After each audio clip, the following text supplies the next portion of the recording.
Hi viewers, నేను మీ doctor Kola. అందరికీ శుభోదయం. మరి డీసెట్ హాల్ టికెట్స్ డౌన్లోడ్ చేసుకొని ఎక్కడ మీ సెంటర్ అన్నది మీరు అందరూ కూడా డిసైడ్ చేసుకొని ఉంటారు. సెంటర్కి ఎలా వెళ్ళాలి ఇవన్నీ కూడా మీకు ఒక ఐడియా వచ్చి ఉంటుంది. ఎందుకంటే CBT computer based test. So మొదటిసారి మరి ఇంటర్మీడియట్ చదువుతున్న విద్యార్థులు కంప్యూటర్ బేస్డ్ టెస్ట్ రాయడం జరుగుతుంది. కాబట్టి నేను ఇంతకుముందే చెప్పాను, మీరు మాక్ టెస్ట్ ఏదైతే డీసెట్ సైట్లో ఉందో ఒకసారి ప్రాక్టీస్ చేయండి. తద్వారా రేపు పొద్దున్న పోయిన తర్వాత ఎగ్జామినేషన్లో ఇబ్బంది పడాల్సిన అవసరం ఉండకుండా చూడండి అని చెప్పాను. అదేవిధంగా మరి మీరందరూ కూడా ఇంకా మరి ఒక 4-5 రోజులే ఉంది. కొద్దిగా టెన్స్గా ఉండొచ్చు. మరి విద్యార్థులు చాలామంది మెసేజ్ పెడుతున్నారు, సార్ మరి నేను టూ అటెంప్ట్స్ అయినాయి, 3rd అటెంప్ట్ 4th అటెంప్ట్ అయింది సార్, 80% సీట్ కావాలి అన్నప్పుడు ఒకటే అర్థం చేసుకోవాలి. మరి ఇన్నిసార్లు రాస్తున్న సీట్ ఎందుకు రావట్లేదంటే మనం ఒక స్ట్రాటజీ ప్రకారం వెళ్ళట్లేదు. జీవితంలో ఏదైనా సాధించాలంటే ఒక వ్యూహాత్మకంగా పోవాలి. ఒక పని చేయాలి అంటే ఊరికే చేస్తున్నామని కాదు, ఎలా చేయాలి, ఎట్లా చేస్తే సక్సెస్ అవుతామన్నది ఆలోచన. మరి జీవితంలో అనేక విషయాల్లో కూడా మనం ప్లానింగ్ ఉంటుంది. మరి డీసెట్ ఎగ్జామ్ రాస్తున్నా లేదా ఏ ఎగ్జామ్ రాస్తున్నా ఏ విధంగా మనము స్కోర్ చేయాలన్నది ఆలోచించాలి. ముఖ్యంగా DEECET exam 10th class standard ఉంటుంది. కాబట్టి ఒక్కసారి మనం ఆలోచన చేద్దాం. ప్యాటర్న్ ప్రకారం మనం వద్దాం. సార్ ఇంతకుముందు మీరు 50 మార్క్స్ ఎలా స్కోర్ చేయాలని చెప్పారు. మరి 50 మార్క్స్ వస్తే సీట్ వస్తుందా? దానికంటే ఎక్కువ స్కోర్ ఎలా చేయాలన్నది మనం ఒకసారి చూద్దాం. శ్రద్ధగా వినండి, ఎందుకంటే చాలా ఈజీ మెథడ్, మీరందరూ కూడా చేయగలుగుతారు. ఎందుకంటే ఎవరైతే నన్ను ఫాలో అవుతున్నారో డెఫినెట్గా మీరందరూ కూడా విజయం సాధించాలని నేను ఆకాంక్షిస్తాను.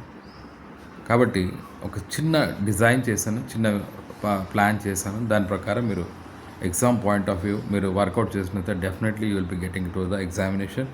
మీకు అందరికి కూడా సీట్ వస్తుంది అని ఆశిస్తాను, వస్తుంది అని కూడా నాకు నమ్మకం.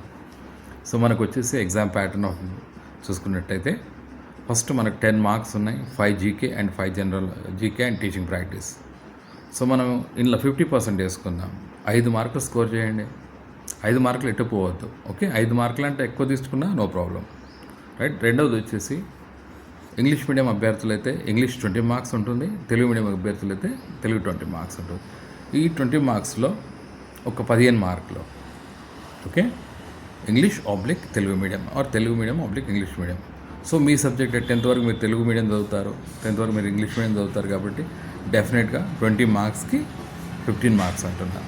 సో ఇప్పటివరకు మీ స్కోర్ ఎంత అయింది? 20 స్కోర్ అయింది, రైట్. నెక్స్ట్ వచ్చేసి తెలుగు మీడియం రాస్తున్న అభ్యర్థులకు 10 మార్క్స్ ఇంగ్లీష్ ఉంటుంది, ఇంగ్లీష్ మీడియం రాస్తున్న అభ్యర్థులకు 10 మార్క్స్ తెలుగు ఉంటుంది. సో మీరు ఆ మీడియం కాదు కాబట్టి ఈ 10 మార్క్స్ నుంచి ఇద్దరు కూడా తెలుగు మీడియం వాళ్ళు కావచ్చు, ఇంగ్లీష్ మీడియం వాళ్ళు కావచ్చు, ఏం చేయండి, 5 మార్కులు స్కోర్ చేయండి. సో 5 + 15 + 5 25 మార్కులు వచ్చేసాయి, రైట్. సో నెక్స్ట్ వచ్చేసి మీకు మరి ఎవరి ఆప్షనల్ వారికి ఉంటుంది. అంటే ఎవరి ఆప్షనల్ వారికి ఉంటుందంటే మ్యాథమెటిక్స్ ఉంటుంది, బయాలజీ సైన్స్ ఉంటుంది. మనం చూసినట్టయితే డీసెట్ ఎగ్జామ్ రాస్తున్న అభ్యర్థులు చాలామంది ఎంపీసీ బైపీసీ నుంచి ఉంటున్నారు. మరి ఎంపీసీ వారికి 20 మ్యాథమెటిక్స్లో 20 మార్కులకి, బైపీసీలో బయాలజీలో 20 మార్కులకి నేనేమంటున్నానంటే మీరు మీ సబ్జెక్ట్ కాబట్టి ఎంపీసీ వాళ్ళు మీరు మ్యాథ్స్లో 15 మార్క్స్, బయాలజీ వారు మీరు 15 మార్క్స్ స్కోర్ చేయండి. సో మనకు వచ్చేసి 5 + 15 ఫస్ట్ సెక్షన్లో 5 మార్కులు, సెకండ్ సెక్షన్లో 15 మార్కులు 20 మార్కులు, అదేవిధంగా థర్డ్ సెక్షన్లో 5 మార్కులు 25 మార్కులు. సో మీ సబ్జెక్ట్లో నేనేమంటున్నానంటే 15 మార్కులు స్కోర్ చేయండి. 40 మార్కులు వచ్చేసాయి కదా. మళ్ళీ వచ్చేసి ఎంపీసీ అభ్యర్థులు బయాలజీలో 5 మార్క్స్ స్కోర్ చేయండి. బయాలజికల్ సైన్స్ సంబంధించిన అభ్యర్థులు మ్యాథ్స్లో మినిమం 5 స్కోర్ చేయండి, రైట్. సో ఎన్నైనాయి మనకు 15 ప్లస్ దాదాపు మరి 45 మార్కులు వచ్చేసినాయి కదా. ఫస్ట్ సెషన్లో ఫస్ట్ దాంట్లో 5, సెకండ్ దాంట్లో 15, 20, తర్వాత 5, 25. సో మీ సబ్జెక్ట్లో 15 అంటే 40. సో మీ సబ్జెక్ట్ దాంట్లో 5, 45 మార్కులు వచ్చాయి.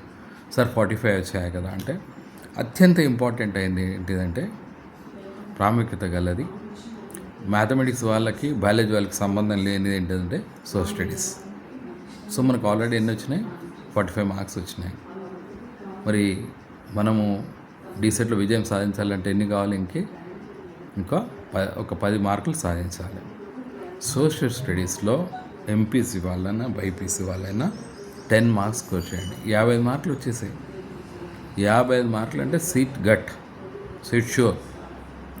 సార్ సోషల్ స్టడీస్ మేము టచ్ లేమంటే ఒక్కసారి ఎగ్జామ్కి వెళ్ళే ముందు ఎంపీసీ వాళ్ళకైతే మ్యాథమెటిక్స్ పర్ఫెక్ట్, బయాలజికల్ సైన్స్ వాళ్ళకి బయోసైన్స్ పర్ఫెక్ట్, తెలుగు మీడియం లాంగ్వేజ్లో అయితే మీరు చేస్తారు. సోషల్ స్టడీస్ని కొద్దిగా 8th, 9th, 10th సోషల్ స్టడీస్ని కొద్దిగా చూడండి. సో 55 మార్కులు చెప్పేశాను నేను, రైట్? 55 మార్కులు స్కోర్ చేసేసుకోండి. ఓకే, 55 మార్కులు చెప్పినాక ఒకటే ఏమంటున్నానండి, first section 5, second section 15, 20, third section 5, 25, fourth section 15, 40, fifth section మీ సబ్జెక్ట్ కాదు, సో 45 మార్కులు, 45. సో లాస్ట్ వచ్చేసి సోషల్ మినిమం 10 మార్క్స్ 55 మార్కులు. సో 55 మార్కులు గట్ అయిపోయినాయి కదా. మరి ఏమంటున్నానంటే, మరి ఇక్కడ కూడా నేనేమన్నాను, 5, 15 అంటే ఒక స్పెసిఫిక్గా చెప్పాను. ఓకే, మీరు 50 స్కోర్ చేశారు కదా, మరి ఎన్ని సెక్షన్స్ ఉన్నాయి? దాదాపు 5 నుంచి 6 సెక్షన్స్ ఉన్నాయి. ఒక్కొక్క సెక్షన్లో ఫస్ట్ సెక్షన్లో ఒక మార్క్ ఎక్స్ట్రా, సెకండ్ సెక్షన్లో ఒక మార్క్ ఎక్స్ట్రా, థర్డ్ సెక్షన్లో ఒక సెక్షన్లో మార్క్ ఎక్స్ట్రా, ఫోర్త్ సెక్షన్లో ఒక మార్క్ ఎక్స్ట్రా, ఫిఫ్త్ సెక్షన్లో ఒక మార్క్ ఎక్స్ట్రా, 60 వచ్చేసినాయా లేదా?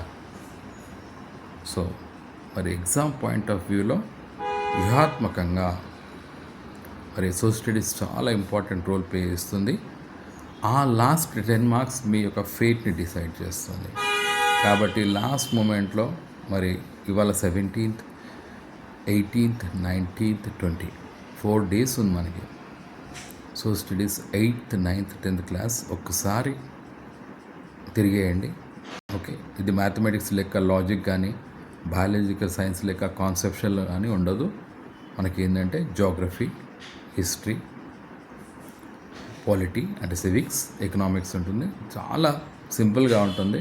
కానీ చాలాసార్లు ఏమనుకుంటామంటే దీంతో మనకేం అవసరం అనుకుంటాం. సో లాస్ట్ మూమెంట్ మీ స్ట్రాటజీలో భాగంగా 17th, 18th, 19th, 20 social studies కొద్దిగా ఒక్కసారి 2 సార్లు తిరిగేయండి.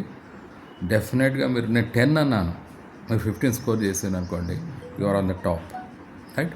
ఈసారి ముఖ్యంగా మనం చూసినట్టయితే డిగ్రీ అభ్యర్థులు చాలా తక్కువ మంది అప్లై చేస్తారు. ఎందుకంటే మనం చూసినట్టయితే 10,000 అప్లికేషన్స్ తగ్గాయి. It means that non serious candidates చాలా తగ్గారు. సో 31,000లో మరి మీరు 55 అబోవ్ స్కోర్ చేశారనుకోండి, 60 మార్క్స్ స్కోర్ చేశారనుకోండి, definitely you will get seat. ఎందుకంటే నన్ను ఫాలో అవుతున్న అందరికి కూడా సీట్ రావాలన్న ఒక ఆలోచన నాలో ఉంటుంది. ఎందుకంటే దాదాపు మనం 23rd ఏప్రిల్ నుంచి పనిచేస్తున్నాం దీని మీద.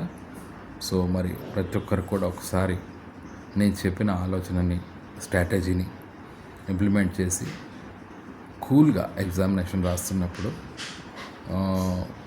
వర్కౌట్ చేస్తున్న ఆశిస్తూ, మరి ఈ స్ట్రాటజీని యూజ్ చేసుకుంటూ మీరు 60 మార్క్స్ స్కోర్ చేస్తున్న ఆశిస్తున్నాను. తద్వారా రేపు సీట్ తెచ్చుకుంటున్న ఆశిస్తూ ఆల్ ది బెస్ట్.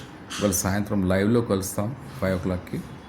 ఒకటే ఎగ్జామ్ పాయింట్ ఆఫ్ వ్యూలో ఏమైనా డౌట్స్ ఉంటే దాని గురించి మనం మాట్లాడదాం లైవ్లో, అంతేకాని సబ్జెక్ట్ గురించి ఏం మాట్లాడడం. So signing off, doctor Kola, bye.